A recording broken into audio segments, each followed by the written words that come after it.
Welcome to another deep dive. You guys, today we're tackling something that I think a lot of us struggle with, and that's starting the day off, right? Like finding that perfect morning routine. Yeah. We're going to be looking at the potential downsides of, reaching for your smartphone first thing in the morning, Yeah. and then we'll flip the script and look at some really positive ways to kick off your day. Okay. So to help us unpack all of this, we've got two kind of contrasting sources. One is a series of text message excerpts that really dive into like the nitty-gritty impacts of morning tech use. Interesting. And then we've got a super upbeat YouTube video that is just packed with positive practices. I love that contrast. Yeah. It's really fascinating how technology has become so intertwined with our lives, even from the moment we wake up. Yeah. So I'm really eager to see how these two sources kind of shed light on, the benefits and the drawbacks of this modern reality. Absolutely. Okay, so let's start with those text message excerpts. I don't know about you, but I find myself, often scrolling through my phone first thing in the morning, and I often end up feeling behind before I even get out of bed. Oh, yeah?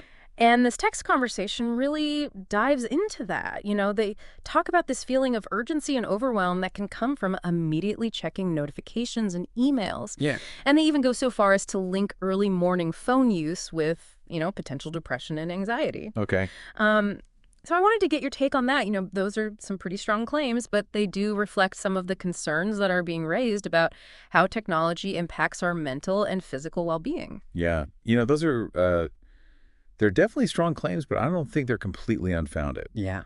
It's not just about feeling stressed, though. That's certainly part of it. What's really interesting to me is the way technology taps into our brain's reward system, Right. specifically dopamine, that neurotransmitter that makes us feel pleasure. We all love a little dopamine hit. Exactly. And so, the problem is when we start our day with a rush of dopamine from notifications and emails and social media, we might be unknowingly raising our dopamine baseline. Okay. And here's the thing, when that baseline is elevated, it can actually make it harder to find satisfaction in less stimulating activities throughout the day.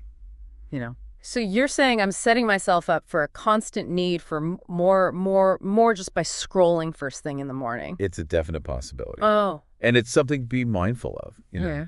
And beyond the potential mental health impact, there's also the physical side of things, Right.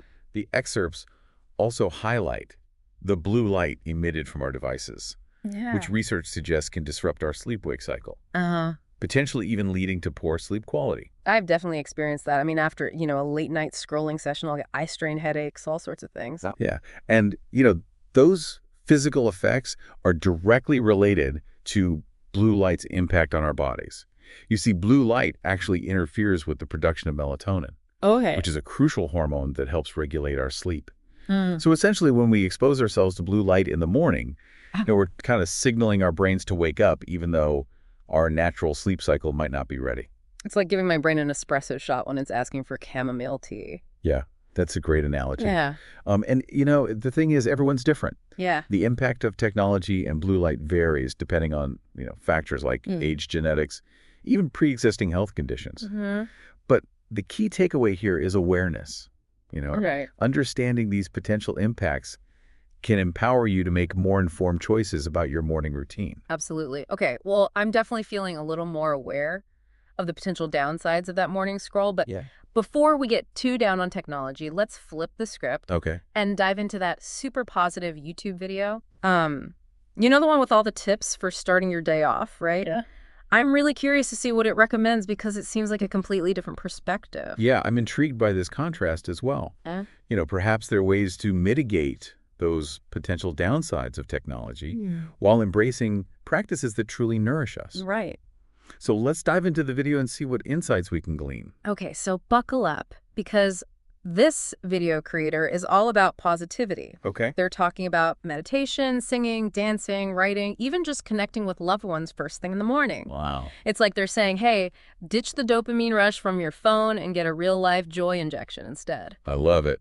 So what do you make of these positive practices? Right. Can they really counteract all those negative effects we discussed earlier? That's the million-dollar question, isn't it? Yeah. And I think the answer is a bit nuanced. Okay. While these practices might not be a magic bullet, Yeah. they do hold incredible potential for promoting mental and physical well-being, Right. and setting a positive tone for the entire day. So it's not about swearing off technology altogether, but finding ways to incorporate these practices into our lives? Exactly. Okay, I can get behind that. Tell me more. Yeah, so let's take meditation, for example. Okay. Now, studies have shown that even a few minutes of mindfulness meditation can have a significant impact on stress levels, focus, emotional regulation. Wow. You know, imagine starting your day with a sense of calm and clarity instead of that frantic feeling of urgency. Yeah. That definitely resonates with me some mornings. I just feel so scattered before I even have my coffee. Right. But, meditation, isn't that just another thing to add to an already packed morning? That's a valid concern, but even incorporating like a 5-minute guided meditation into your routine can make a world of difference. Really? Yeah, there are tons of apps and resources available. Mm-hmm. It doesn't have to be a formal practice. Yeah. Even just taking a few deep breaths while focusing on the present moment can help ground you and create a more mindful start to your day. So we're talking about finding those little pockets of peace amidst the chaos. Exactly. I like that. Yeah. What about the other activities the video mentioned, like singing and dancing? Okay. Those seem pretty far removed from my usual morning routine. Yeah, think of it this way. The video is really highlighting the importance of tapping into our creativity and self-expression. Yeah. These are inherently joyful activities that can boost mood and energy levels, providing a natural and healthy source of dopamine. Okay. And you don't have to be a professional singer or dancer to reap the benefits. Right. It's about finding ways to move your body, engage your mind, and simply enjoy the process. So blasting my favorite song and having a little kitchen dance party is actually a good thing. It can be. I meant, Yeah. what about the idea of connecting with loved ones first thing? Okay. I'm more of a need coffee before I can talk to anyone kind of person. I hear you on that one. But even a quick text message or, even a shared smile Yeah. can do wonders for fostering a sense of belonging and support, reminding us that we're not alone in navigating the day's challenges. Right. It's about prioritizing those connections, even in small ways. Oh, okay. I'm starting to see how these seemingly small actions can actually have a huge impact on how we start our day. Right. But I gotta be honest, some mornings I struggle to even get out of bed, let alone meditate or have a dance party. And that's perfectly normal. Okay. The key is to start small and find what works for you. Yeah. Maybe it's just 5 minutes of stretching or listening to an uplifting podcast while you make your coffee. Uh-huh.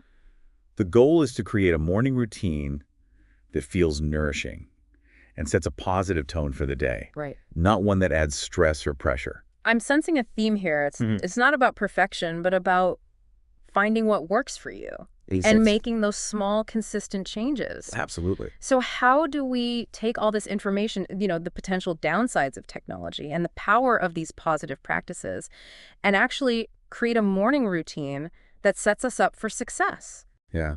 Yeah, that's a great question. And that's exactly what we'll explore in our next segment. Perfect. We'll delve into how to find that sweet spot between minimizing the negatives of technology and maximizing the benefits of positive practices, Okay. creating a mindful morning routine that works for you. Sounds good to me. Let's take a quick break, and when we come back, we'll delve into the nitty-gritty of building a better morning routine. Stay tuned. Please click like and then subscribe. Also share this video with your friends. Thank you.